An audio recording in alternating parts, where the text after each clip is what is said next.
Thank you for having me. I'm a computer scientist who has been working with libraries, museums, archives, and data centers for the past 20 years. You may notice an unusual word, persistable, in this title instead of persistent. It's hard to talk about persistence when applied to identifiers because it can only be known in hindsight. The problem is that persistence is very hard to forecast, and it depends on many factors beyond our desire and our capacity to provide persistence. So identifiers might be born persistable, but not persistent. We can check an identifier every day for 10 years.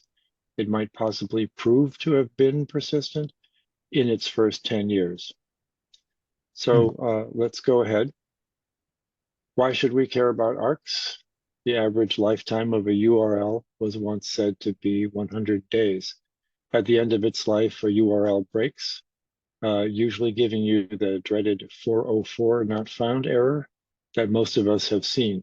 So it's irritating, but it's a minor disaster for memory organizations. So ARKs can serve as robust links, also historically known as persistent identifiers or PIDs. The ARK scheme is one of 5 so-called persistent identifier schemes, but there's been so much nonsense written about PIDs that we prefer this term persistable. Some of this is described in a Twitter thread called 10 Persistent Myths about Persistent Identifiers. It's available at the link using this example ARK or the QR code next to it.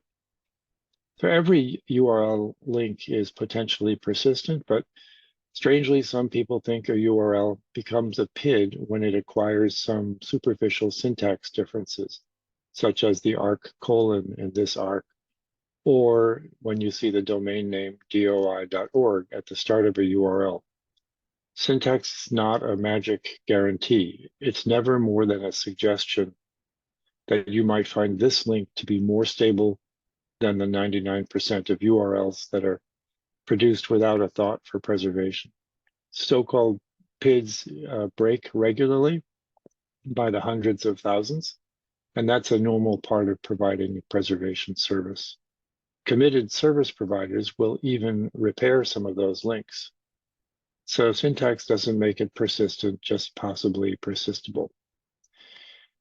Anyway, this nonsense was in full bloom in the late 1990s, but it nonetheless polluted the debate around 4 proposed PID schemes. That's why the Archival Resource Key, or ARK scheme, was introduced in 2001. Here's what an ARK looks like. At first glance, it's a URL that carries this internal label. To the right, the 5-digit name assigning authority number, or NAN for short, that identifies the organization that created the ARK. Further right, the part after the NAN names the thing that the ARK is assigned to. To the left, the hostname makes the ARK actionable, or something you can click on. It's also known as the resolver. ARKs are unusual among PIDs in allowing organizations to run their own resolvers. The part starting with the ARK colon is the core globally unique identity. It doesn't depend on the host being available or on the future existence of the World Wide Web. N2T.net is a global name-to-thing resolver. This is the ARK resolver.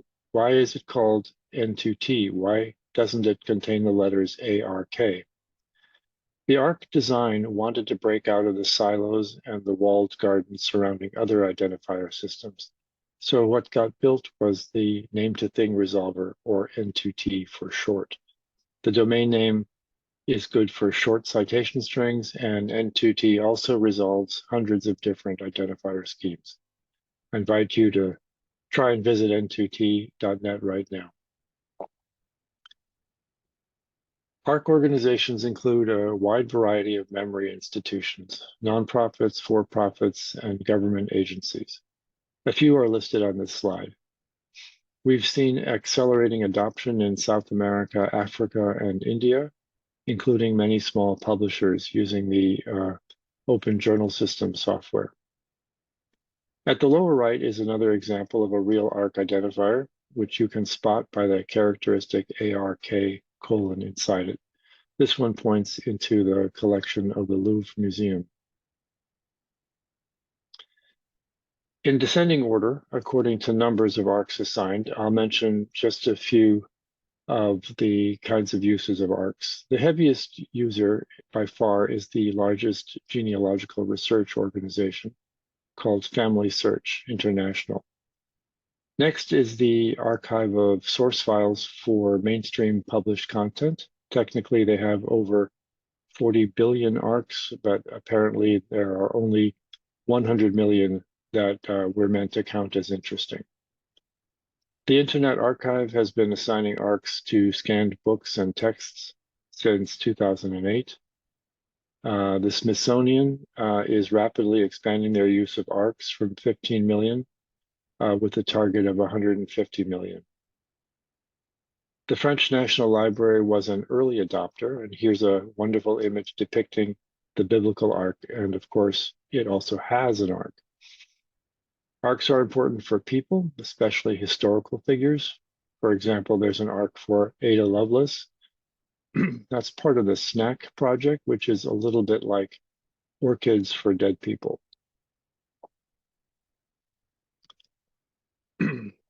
So over the course of this tutorial, we'll take a slightly deeper look into a number of different ARK implementations. Here's a list of organizations featured together with their respective NAN, or name assigning authority number. So starting here with a very brief first case study for the Internet Archive.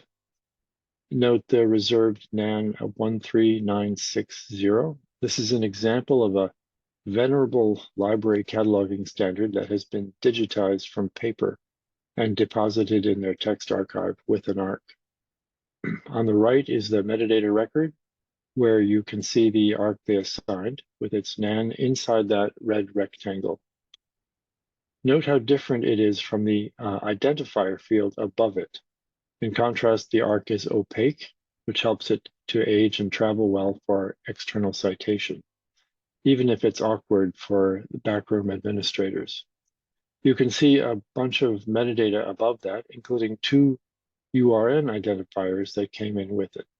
Best practice is usually to preserve all the identifiers you find in a record. So that's the end of this brief case study. So for our purposes then, PID refers to persistable identifiers. The short history is that PURLs, PURLs, fully embraced the URL. They were very early. Meanwhile, the URNs, DOIs, and handles got confused for a while. They all said that all URLs are bad until they reversed that position and then fully embraced the URL. Meanwhile, the inventor of the web said basically, just use URLs and manage them carefully. The ARK position was to agree, and the ARK said, go ahead and use URLs, but embed a distinguishing label to suggest persistable, and include a globally unique identity that's separate from the domain name and from today's web protocols. So here's the grumpy old person view of PIDs. Looking at this table, it seems that there isn't much that identifier schemes actually do for you. So it's always good to consider the risks. Some people may be surprised by the big block of no answers in the first 4 rows. It's clear that no PID scheme helps you with all of the major and most of the minor causes of broken links. So why even bother with PIDs? Well, some of them are free, so there will be more money for you to spend on the real work of preservation. Also, some schemes address small irritants, such as promoting check characters to help with transcription errors or to permit redirection services to move between domain names. So here's a reminder for many of you that a core PID technique is indirect identifiers, which uses the web concept of redirects. First, here's normal direct access. A user clicks on a URL in the browser, which sends it to the web server appearing at the beginning of the URL, and the page is returned. With indirect access, the first server contact says it doesn't know where the thing is, but returns a message that this other server should have more information. This is web redirection, and it's like forwarding your mail to a new address. There could be a long chain of redirects, all taking place behind the scenes very quickly and without the user being aware. So if you buy into the notion that PIDs can actually provide value, here's some detail on things they might do for you. By an amazing coincidence, this table is quite flattering to ARKs. The bottom line is always about cost. No organization pays for the right to create ARKs, pearls, or URNs in unlimited numbers. In the real world, or maybe I should say in the academic world, PIDs that publishers use play a key role. When tenure and promotion hang in the balance, DOIs are the publisher's solution, and they can be seen as a kind of badge of academic legitimacy. Pearls are free and are common in the semantic web. URNs are useful if you're a national library naming static assets in a nation that subsidizes URNs. They have the advantage of an internet standard behind them, even if it is regularly abused by creators who make completely bogus URNs. For example, there's one very large email system that uses unregistered, unmaintained URNs to tag messages. Handles are popular in certain European projects, and they have a nicely replicated resolver infrastructure, which is also used by the DOI system. So they can be good if you can afford them. If you only have a couple dozen things to identify per year, by all means, consider going to zenodo.org and assigning their subsidized DOIs. ARKs are similar to DOIs. They're both persistable identifiers for accessing content and metadata, and ARKs are found in many of the places where you'll find DOIs. In contrast, ARKs come with no fees, no limits on how many you can create, and no metadata requirements. From the beginning, ARKs were designed to be decentralized, and to identify any kind of thing, digital, physical, or abstract. Finally, it's important to note that there is no conflict using both ARKs and DOIs at the same time. This was an explicit strategy of the EasyID system, for example, used at the California Digital Library. It's quite common also to find a mix of both at the Smithsonian, the British Library, and many other libraries.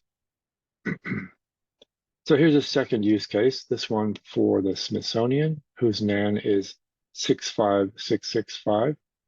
I'm told by insiders that the technical challenge of setting up ARKs was minor in comparison to the political feat of getting well over a dozen organizations within the Smithsonian to cooperate. You can see the Smithsonian NAN appearing at the beginning of each ARK on this slide. You can also see a wide range of object types, biological specimens, paintings, photos, and sculpture. Also note the long opaque names they've assigned. You can guess correctly that they generated those names with the UUID software that's found on nearly every platform. It's long, unfortunately, but that's one price you pay for global uniqueness. Very briefly, here's another view of the ARK syntax. It shows more detail than last time, but right now I just want to highlight the role of the NAN, the name assigning authority number. So you might try going to n2t.net and entering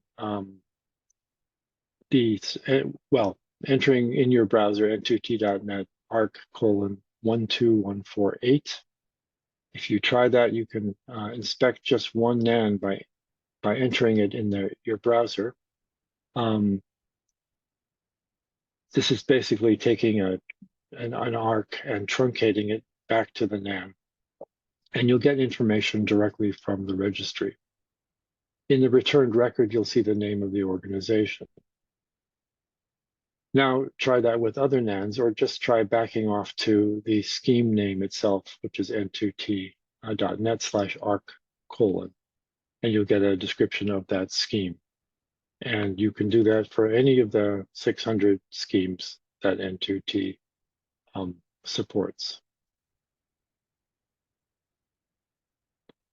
So all of those NAN results are just pulled directly from the NAN registry, which is a plain text file that you can look at directly in your browser. And you can just use the QR code.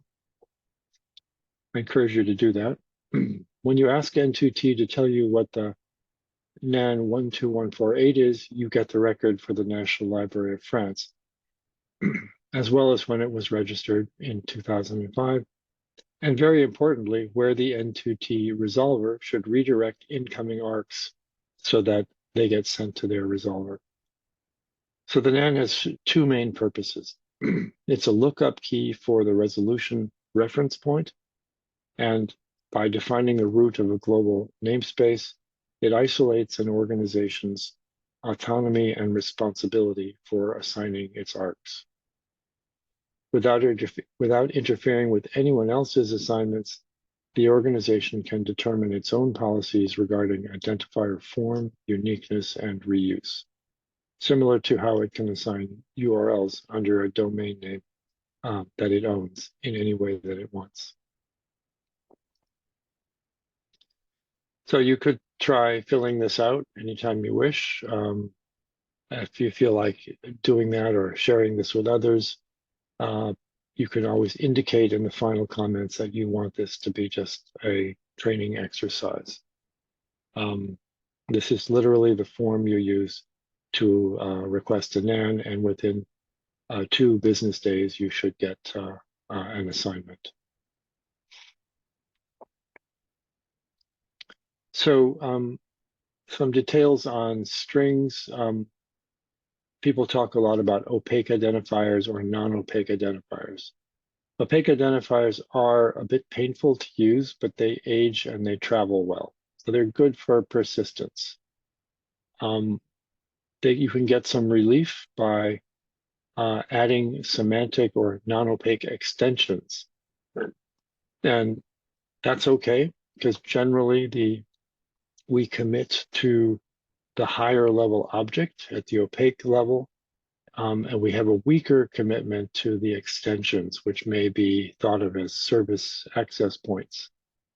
For extension, we'll see an example, but there might be a thumbnail for an image, and thumbnails often change, but meanwhile, your commitment to the overall object does not change. So back to some more details of the ARK syntax.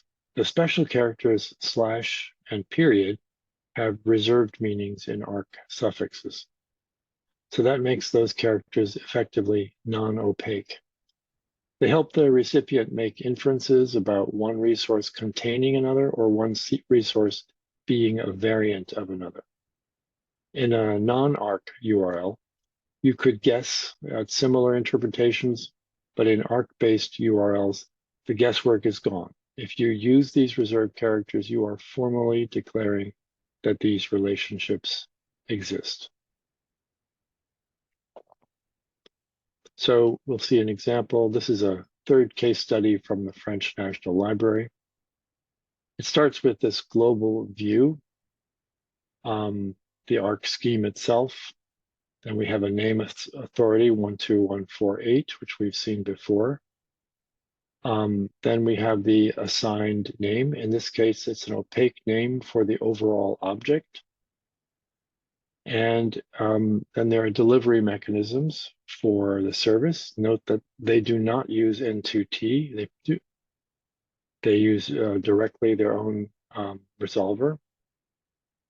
And then they add semantic extensions. So here's page 26 of the resource, and there's a thumbnail of page 26 also.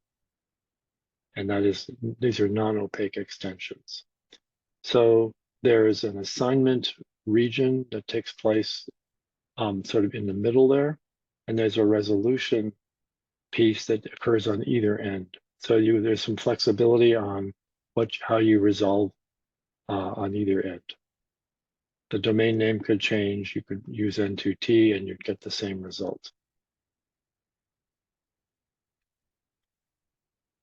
So there's a natural parallelism between ARK suffixes and the popular IIIF image API, which needs to address hierarchical subregions and variants.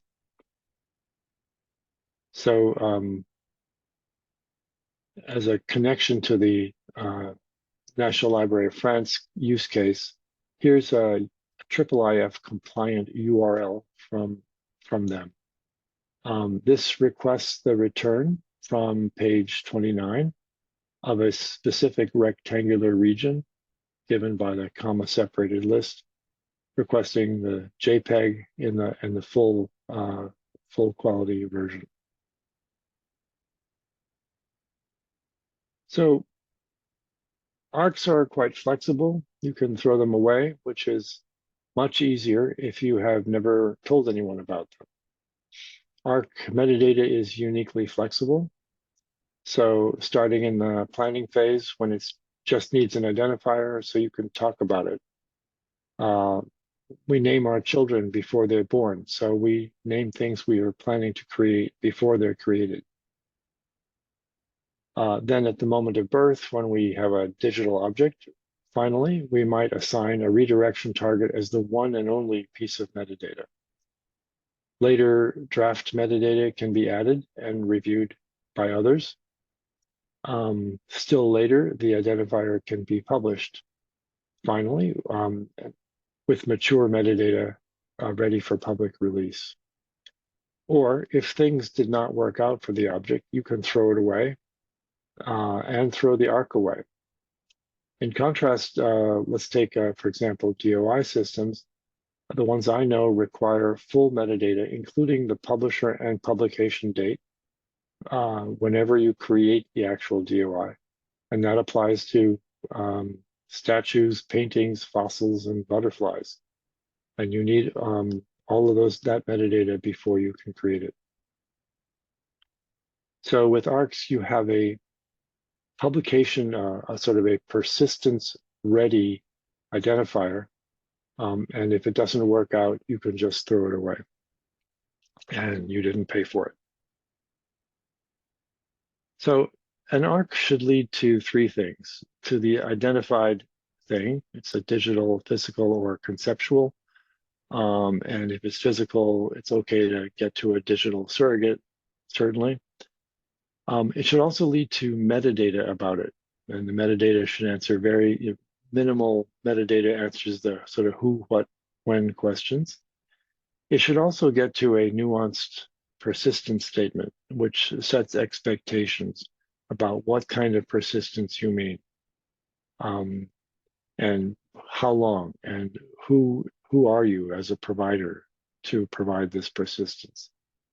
So it should get you not only to the object, but the same ARK with a query string consisting of !info appended to it.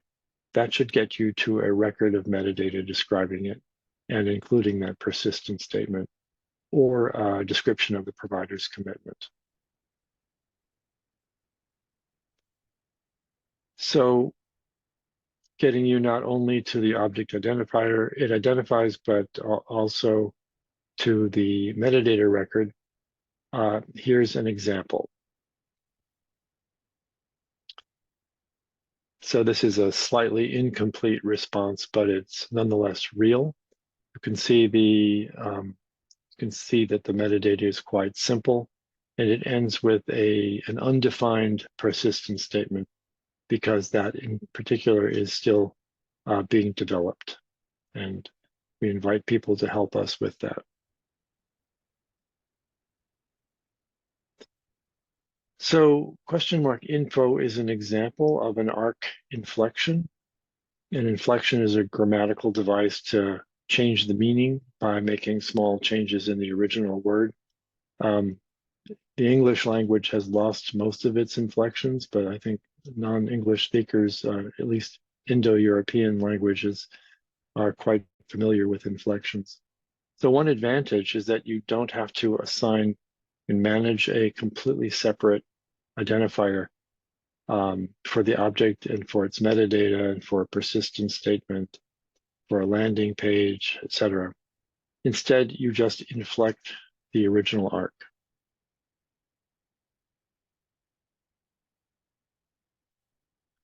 So this use case describes work supported by the Metadata Research Center at Drexel University.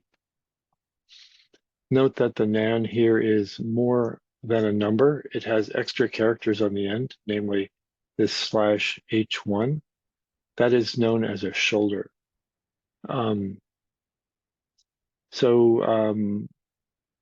would we want ARK identifiers for vocabulary terms? Because linked data and semantic web applications rely on persistable URLs for concepts. Thousands of work groups across the world are inventing vocabulary or modifying existing terms, but they don't have easy ways to share and get feedback on changes. YAMS is addressing that need, and hopefully we're doing it better, faster, and cheaper than the alternatives. So we built a crowdsourced metadata dictionary, metadata and jargon. It's called YAMS. It lets anyone look up terms to reference. You can log in to comment on other people's terms. You can also upvote or downvote terms and watch them, so you'll be notified if they change. This term is labeled vernacular class, which means it can be changed by the owner, but terms labeled canonical class are done changing. There are also deprecated terms, but they too will always be available. All three classes are extremely important. Canonical class are for people whose risk tolerance, they don't want to accept change, so they're making a trade. The vernacular class is generally for your own terms, things that you are familiar with and you are in control of. But the deprecated class is very important because we'll always have historical documents that we'll need to read. So you can add your own term and immediately walk away with an ARK persistable identifier to reference it.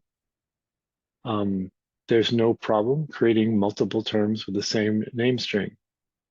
This one has 13 alternates, but each alternate will have a unique ARK concept identifier. We've noticed that there are many small and narrow domains which you think would agree, but in fact, there's a great deal of disagreement. The same domain that specializes in frozen water science, this is a narrow domain of earth science. There are 28 definitions of glacier, common terms. You may find this true in other domains as well. So you can also add tags to terms and import terms in bulk via a CSV file. So identifiers are like keys. The left-hand end, the part you hold onto, makes it actionable. Keys of the same type begin in the same way on the left-hand end. The right-hand end contains information unique to individual keys. So keys can open things and give you access. Keys can also be very opaque. It's hard to look at them and tell them apart. As we've seen, it's impossible to know in advance what they'll open. That goes for keys or identifiers of similar type or even of different types. But we mentioned that for yams.net, there was a shoulder. So in the upper right, you see there's a term in locksmithing. They use a term called shoulder for the beginning part, a fairly constant part of the information on that key. So we borrow that same terminology.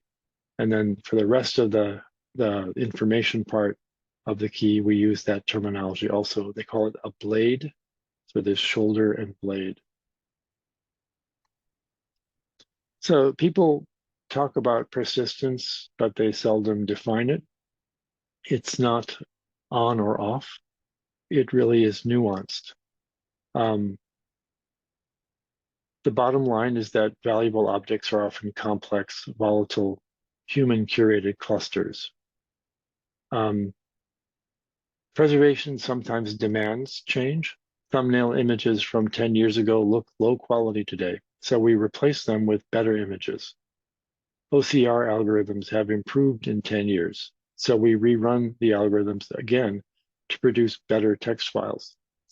Technology changes and user expectations change. The digital artifacts change, and some people think maybe we've betrayed our promise to users, but in fact, our first allegiance is to preserving the past and to bringing the best scholarship forward. Our allegiance is not to preserving digital artifacts that are found to be of low quality. Another example is how to preserve something that is rapidly changing. People used to talk about how that's impossible. There's no way to do that, but an example would be a file produced by an Earth observation sensor in the middle of the ocean. It has new data added every 6 seconds. Or consider a database that is annotated many times a day. Is it too hard to preserve? Not really. If we think that all previously added data is stable and the change only occurs in an isolated area. This isn't much different from a journal. It's always changing because it keeps publishing new issues, but previous issues don't change with the publication of a new issue. So we need ways to talk about these kinds of change. Another example is from the software world. You might have some experience with the Linux open source operating system that is kept up to date. There's something called the long-term stable release. And you may notice that, well, it's supposed to be good for 5 years, but why did it was released 3 years ago, but why did it just change? Why is that possible? Did someone break their promise? Well, in fact, long-term stable releases are patched with security patches because the people maintaining this stable release believe that their first allegiance is to keep their users safe. So there are academic reasons to keep the old buggy versions, but most users are less interested in that. So we need ways to talk about the kinds of change that are permitted for security reasons. Similarly, the National Library of Medicine in the US, they maintain biomedical literature database, all the abstracts published. This is supposed to be a historical record, but occasionally abstracts change. And why? They have a policy that says if the dosage of medicine is incorrect in a particular citation, they will change the abstract. And the reason is that lives depend on it. A doctor quickly looking up medicine and a dosage may get the wrong information and prescribe something that hurts a patient. Authors get very upset when their name is misspelled. So that's another reason these citations will change. So it's important to remember that valuable objects, things that we really care about, they're often complex human-curated clusters. They include data, software, workflows, equipment inventories, especially that's for data centers, but also manuscripts, provenance statements, preservation policies, and all of these things are evolving. Object types can be hard because they intersect with philosophy. I could argue that everything digital is also physical. because to read it requires sensing something that's recorded magnetically, optically, or with electricity. But removing that distinction isn't very helpful. I could also argue that everything is conceptual because we experience everything subjectively.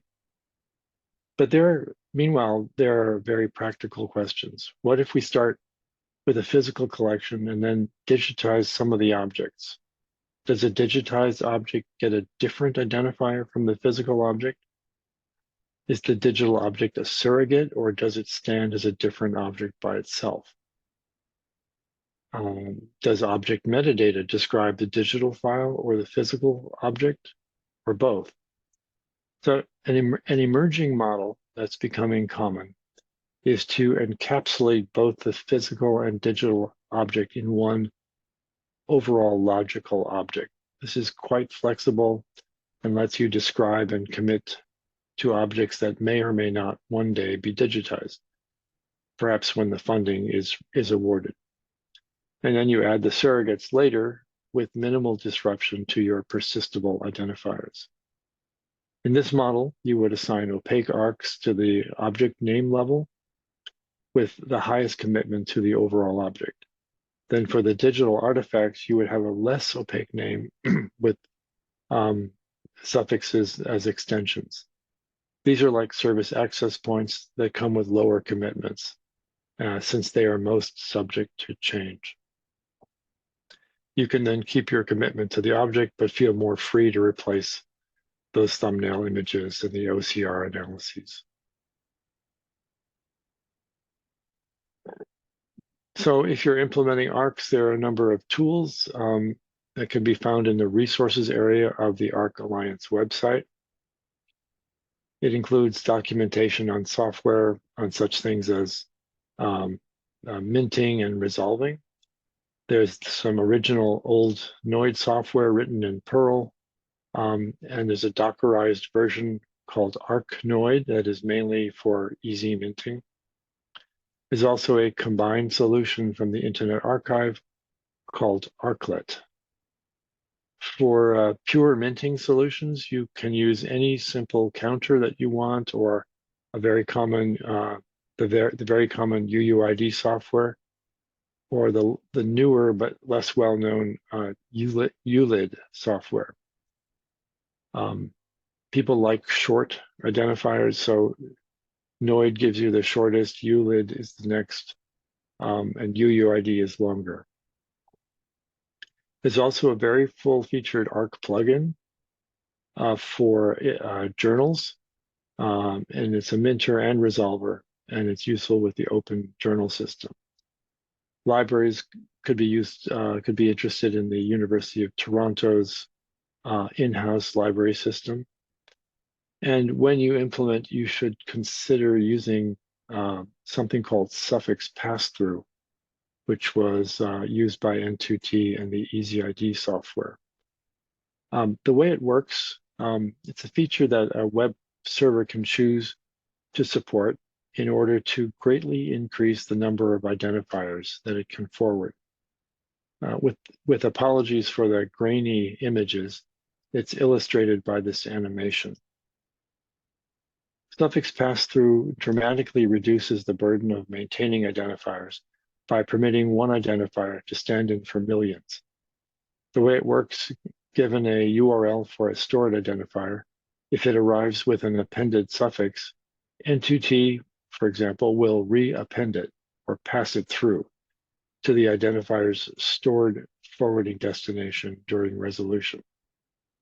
This is a critical feature for IIIF applications, since many addressable subparts and formats don't all have to be separately registered, maintained, and possibly paid for.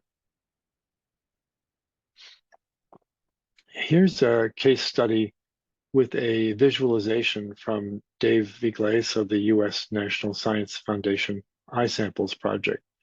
It allows us to visit the South Pacific island of Moorea in French Polynesia. Each of the colored points represents a physical sample, and the towers indicate that many samples were collected at the same geographical location. In this project, each sample point has an ARK identifier, which is displayed when mousing over the sample points. Clicking on a sample point brings up summary metadata, which allows you to link back to the original collection. Following that link to the Smithsonian Institution, you can find out more details about the specimen with cross-references to analyses, publications, and other material. This interlinking is facilitated by millions of ARKs, and the number of participating collections is expected to expand significantly as the project continues. This is all part of the NSF iSamples project, which assigns identifiers to biological specimens, rocks, and archaeological artifacts. This is perhaps a good stopping place. I have more slides that I could go through, but Ludwig, what do you think? Jan? John, thank you very much. This was extremely instructive. So our setting is a museum with a couple of million subjects. That's not going to happen in one day, right? Yeah.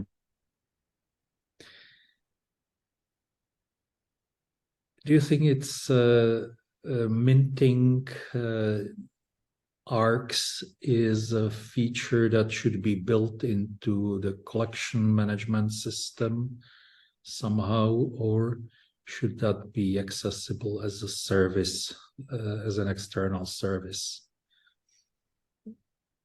There are probably some trade-offs. With one of them, you get more control. I think a goal has been a goal of mine for a while to make it easier to mint identifiers to just the generation of these strings. That should be an easy centralized service that no one should have to set up. Unfortunately, we're not quite there yet. With the right help, perhaps we could establish that once and for all ARK users in the entire world. But you might be able to pioneer that for the Czech Republic. I'll mention that there are two groups we're talking to in Latin America and in West Africa, where they have a large number of small institutions that do not have technical staff, and they really need a centralized service, sort of a service provider that will do things for the entire region. So that's a very important model for them. Maybe it's of less importance, but I would be happy to discuss some of the pros and cons of that. Yeah, I think our situation is a bit similar. The National Museum is the biggest museum in the country. At the same time, it runs an aggregation portal called eSbírky, e-collections, which contains a selection of digital representations of collection objects from tens of museums, both large and small.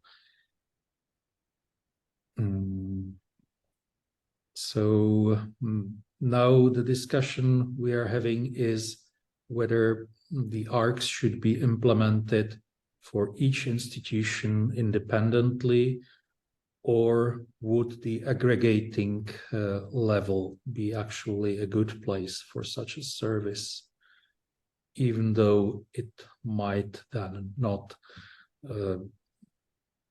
give 100% coverage to all the institutions, especially the small ones?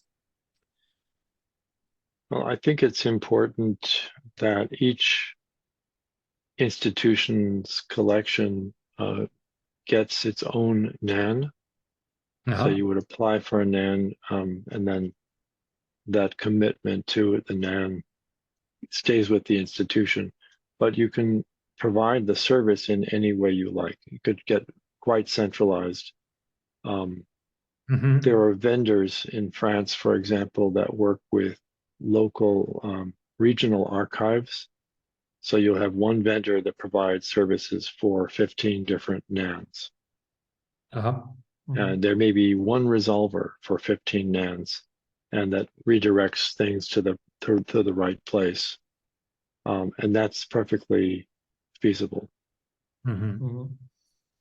Because the small institutions hardly have the resources, the human resources to follow the development of in a little bit specialized area. Yeah, thank you. Ludwig? I do have one question. Just to what to do if you change the institution, if you move your collections to another institution, what should be done?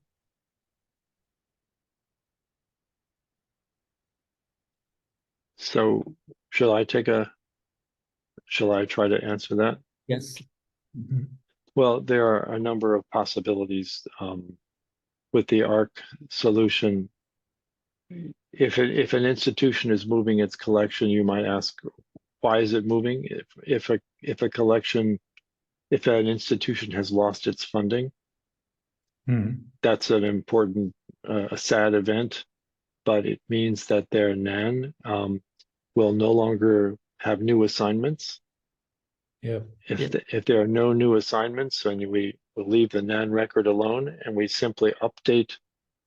I think you saw the example of the French National Library. There's an entry in the NAN registry. It says, where do we send requests for this NAN? So we simply, for an organization that's going to stop functioning, but gives its collection somewhere else, but we just redirect that NAN to the organization that's taking over. Okay. So if, on the other hand, that collection is going to have new assignments, then we'd update the NAN registry to indicate that there's a new owner of that NAN record. And we have never done that, but our vision of that is that this will be done with the cooperation of the two different parties. So the assignment could continue in that case. So in a way, the NAN, originally the NAN was, we thought of the NAN as kind of an institutional identifier, but now we no longer think of it that way. It's more like an identifier for an assignment workflow. So some institutions have more than one NAN, and there may be for example, in Amsterdam, there's a library that's working with a digitizing vendor and using archive space. And that vendor has a kind of an inflexible set of requirements. They need a new NAN just for that assignment workflow within their collection. And the rest of the library uses a different NAN. So the French National Library has 7 different important shoulders. I mentioned it's like they have one NAN and they extend it and they have these different shoulders. If we were doing that today, we would probably give them 7 different NANs. But in the old days, we were thought we should be very careful about how we give these out. They're very, we were very stingy, but nowadays we're much more generous about them. They go to workflows rather than institutions. So there are many, like a university campus may have 25 different NANs because they go to different departments, to different projects or laboratories within a department.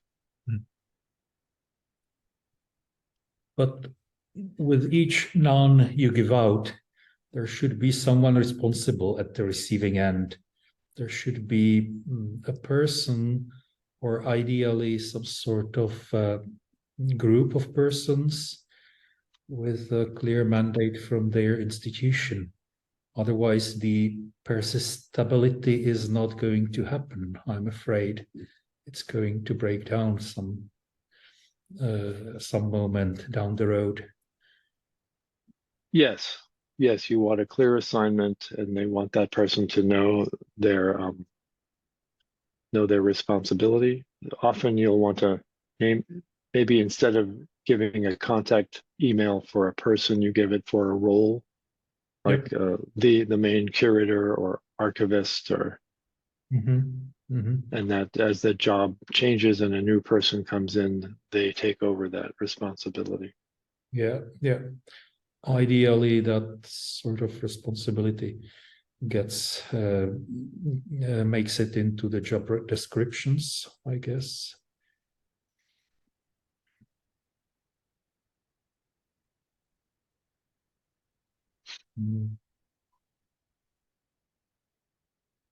We've seen an article that was summarizing the use of persistent identifiers in Europeana.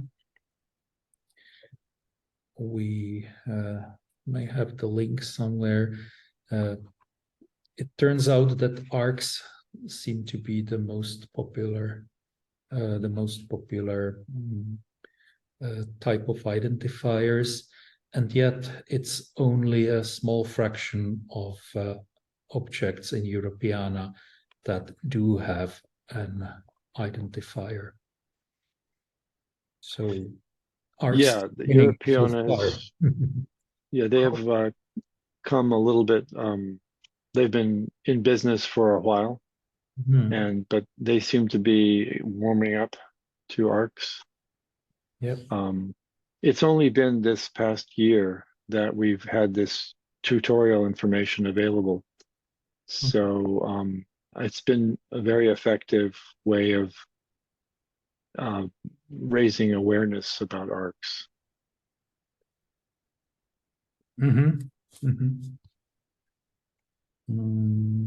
So the Europeana has started paying attention just about 6 months ago, seems to me. Yeah. We can even provide a DOI, I'm afraid, for that paper. It's down here, posting it in the chat. Yeah. So that seems to be quite new research done within the Europeana Foundation itself. Yeah, different department. Yeah, the ARK is actually followed by handle, and later on there are just few of URN and PURL, but ARKs definitely win in Europe. Cultural heritage. Yeah. Which, yeah, there's a lot to be said for the low cost. And keeping your management costs low and your any fees that you're paying. I mean, preservation is not easy. Yeah.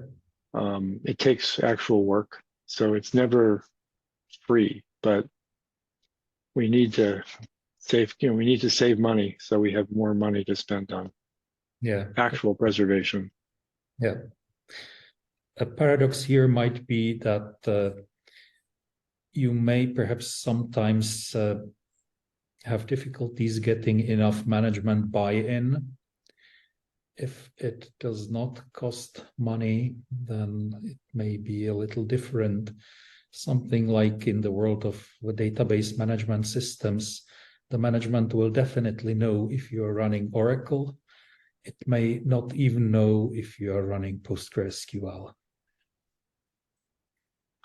Is not knowing a good thing? Sometimes it's Sometimes it helps, but sometimes the preservationists need the attention and the buy-in of the management. Yeah. It's a paradox, right? If you Yeah. if Yeah. something is completely free, it's not valued. So sometimes we struggle with that too. The ARK Alliance is trying to understand how to sustain things. We keep trying to make our costs, reduce our costs to almost nothing, because we have seen many digital preservation organizations start up. They have a subscription fee model where $30,000 per year per institution.